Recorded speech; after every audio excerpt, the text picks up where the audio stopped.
100 घंटे 300 से ज्यादा हमले।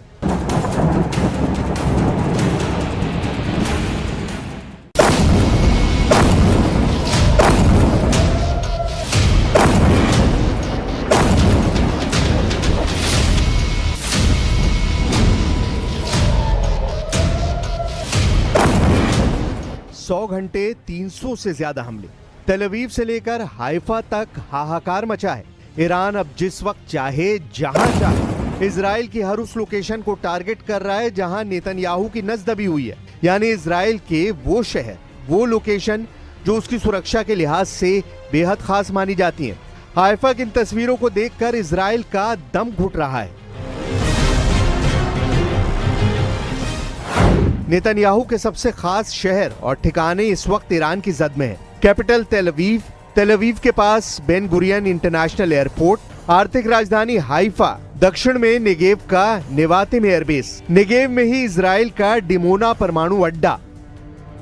इजराइल में सबसे नाजुक ठिकानों पर मिसाइल गिरते हुए देखकर नेतन्याहू बहुत ज्यादा दबाव में है।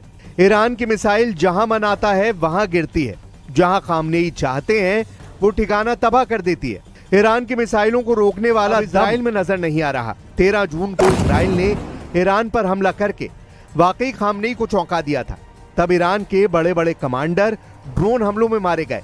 इजराइल के अटैक में ईरान के कई वैज्ञानिकों की भी जान गई। पूरा ईरान परेशान था कि आखिर हो क्या गया।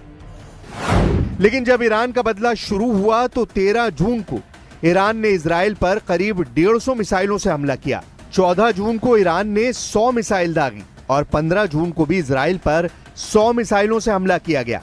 यानी 3 दिनों में ही ईरान ने करीब 350 मिसाइल से इजराइल पर अटैक किया है। और इन मिसाइलों को रोकने में इजराइल नाकाम साबित हो रहा है। आसान भाषा में कहें तो ईरान को लेकर इजराइल का गणित गड़बड़ा गया है। 80 के दशक में ईरान ने इराक से 8 साल तक जंग लड़ी। तब ईरान का सामना सिर्फ सद्दाम से नहीं था। तब सद्दाम के साथ अमेरिका, तमाम यूरोप और रूस भी थे। उनकी तरफ से इराक को हर तरह की मदद पहुंचाई जा रही थी। तब 1979 की क्रांति के बाद ईरान का नेतृत्व नया था और अनुभवहीन था, लेकिन ईरान 8 साल तक लड़ा। इस युद्ध में 10 लाख से ज्यादा लोगों की मौत हुई। अभी तक के इजराइल और ईरान के युद्ध में खामनेई अकेले नजर आ रहे हैं, जबकि इजराइल के साथ अमेरिका और यूरोप साथ साथ खड़ा नजर आ रहा है।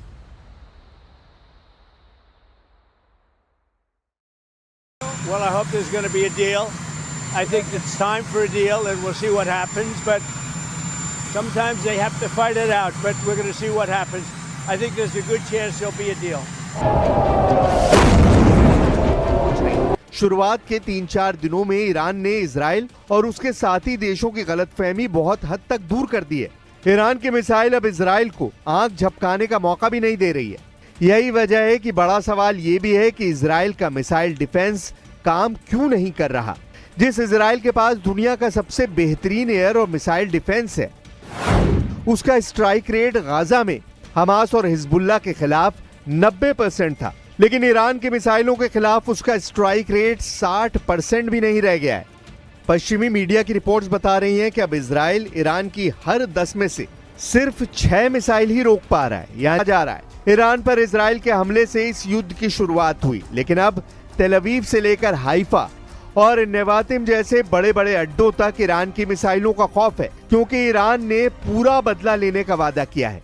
中方对以色列袭击伊朗并导致军事冲突骤然升温深感担忧。我们呼吁各方立即采取措施，推动紧张局势尽快降温，防止地区陷入更大的动荡，为重回对话谈判解决问题的正轨创造条件。हाइफा की रिफाइनरी से लेकर तेल अवीव में इजराइल के पेंटागन तक इन मिसाइलों ने अपनी फायर पावर दिखाई है। इसी मिसाइल पावर के भरोसे ईरान के सर्वोच्च नेता को पूरा यकीन है कि वो अपने कमांडरों और वैज्ञानिकों की हत्या का बदला लेकर रहेंगे। खामनेई का ऑर्डर है कि अब इजराइल बचेगा नहीं। इजराइल से अब 100% बदला लेगा ईरान। फिर सामने चाहे अमेरिका हो या पूरा यूरोप इजराइल की मदद करने क्यों न पहुंच जाए।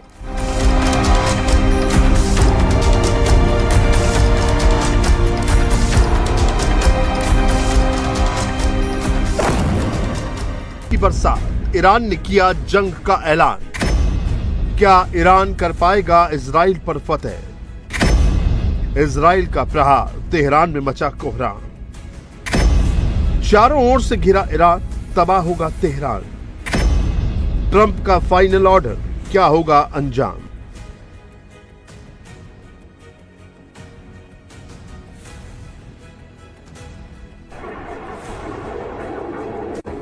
इजराइल और ईरान के बीच जोरदार जंग की शुरुआत हो गई है।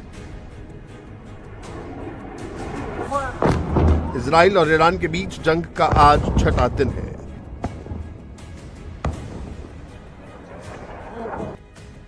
अब ये लड़ाई फुल फ्लैश वॉर में तब्दील हो चुकी है, क्योंकि ईरान ने इजराइल के खिलाफ ऑफिशियली जंग का ऐलान कर दिया है। ईरानी supreme leader Ayatollah Ali Khamenei ने ऐलान जंग कर दिया है। खामेनेई ने सोशल मीडिया प्लेटफॉर्म पर लिखा कि महान हैदर के नाम पर लड़ाई शुरू होती है। अली अपनी जुल्फिकार के साथ खैबर लौटते हैं।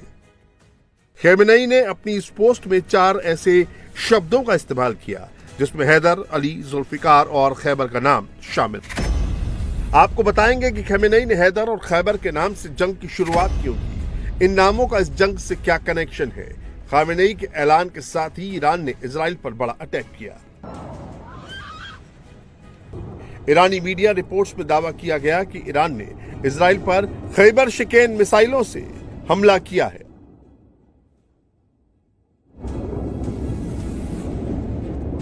अगर इस दावे में सच्चाई है तो यह पहली बार होगा जब ईरान ने इस मिसाइल का इस्तेमाल किया है। खैबर शिकेन मिसाइल 2022 में पहली बार लॉन्च हुई थी। यह missile Islamic revolutionary guard corps की 3rd जनरेशन मिसाइल है जो 1450 किलोमीटर तक टारगेट हिट कर सकती है। खैबर शिकेन मिसाइल 11.4 मीटर लंबी है। इसका वजन 550 किलोग्राम के वॉरहेड के साथ 6.3 टन है। ईरान के मिसाइल अटैक के लिए इजराइल पहले से तैयार था।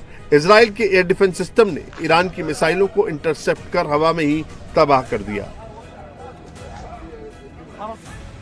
जब यह मिसाइल अटैक हुआ तो आसमान में बिजली चमकती दिखाई दे रही थी।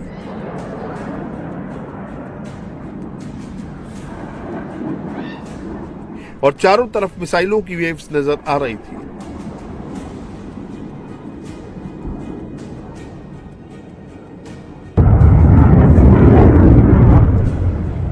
ईरान की ओर से यह दावा किया गया कि IRGC ने इजराइल पर पहली बार फतेह-1 मिसाइल का इस्तेमाल किया। हालांकि इसे भी इजरायली एयर डिफेंस सिस्टम ने कुछ हद तक हवा में ही ध्वस्त कर दिया।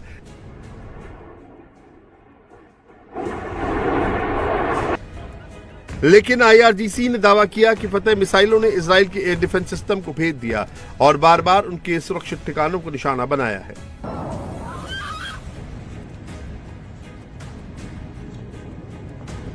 ईरान ने फतेह और खैबर मिसाइल का इस्तेमाल कर इजराइल और उसके सहयोगियों को अपनी ताकत का सीधा संदेश देने की कोशिश की है। इजराइल इन हमलों से खुद को बचाने में पूरी तरह असमर्थ है।